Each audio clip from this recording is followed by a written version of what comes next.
I'm Kathleen and I'm a Stoneleigh Fellow. My interest in children and parents in the child welfare system really started when I was in law school. I spent one summer working in a family law firm and learning about custody issues. And I spent another summer working at a prisoners' rights organization. I really started to see the issues that come up when child welfare and incarceration intersect.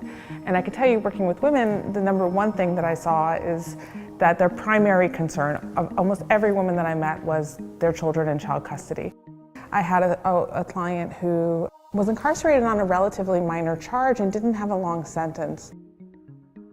And when I got into the case, it was very striking to me how little support she was receiving from anybody, even though she was being served by two major municipal systems. She was being served by the Department of Human Services and she was being served by the Philadelphia prison system. Still, there was this sense that everybody had given up on her. She wasn't being given visits with her child.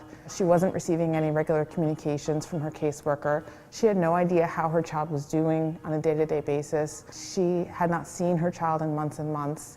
She had no idea how to reach her DHS worker.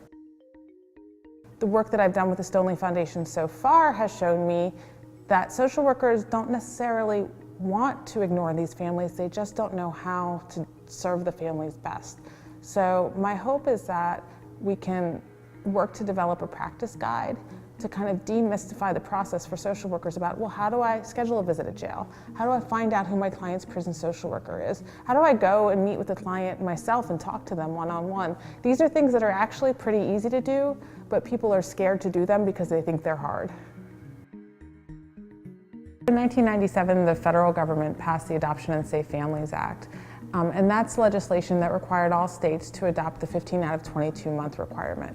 And that requirement says that anytime a child is in foster care, the goal is parent-child reunification. However, after 15 months has passed, if that child has still not successfully reunified, the goal must be changed to adoption.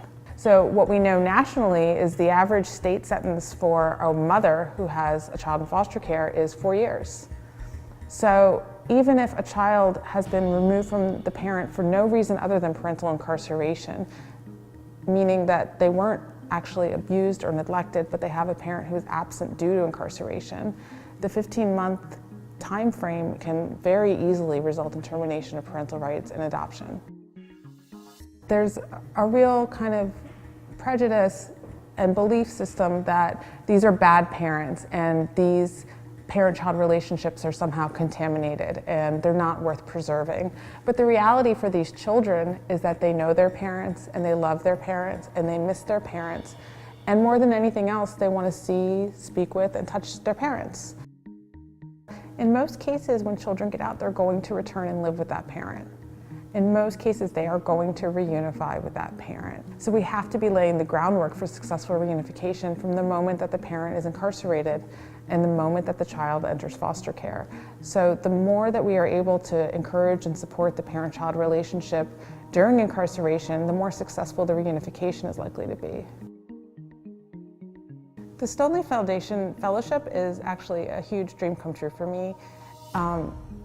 If I did not have this fellowship, I would not be doing this work. The reality is there's a huge will, there's a huge public will right now to change. We're so fortunate to have a prison commissioner who is willing to change, and we have a DHS commissioner who's willing to change.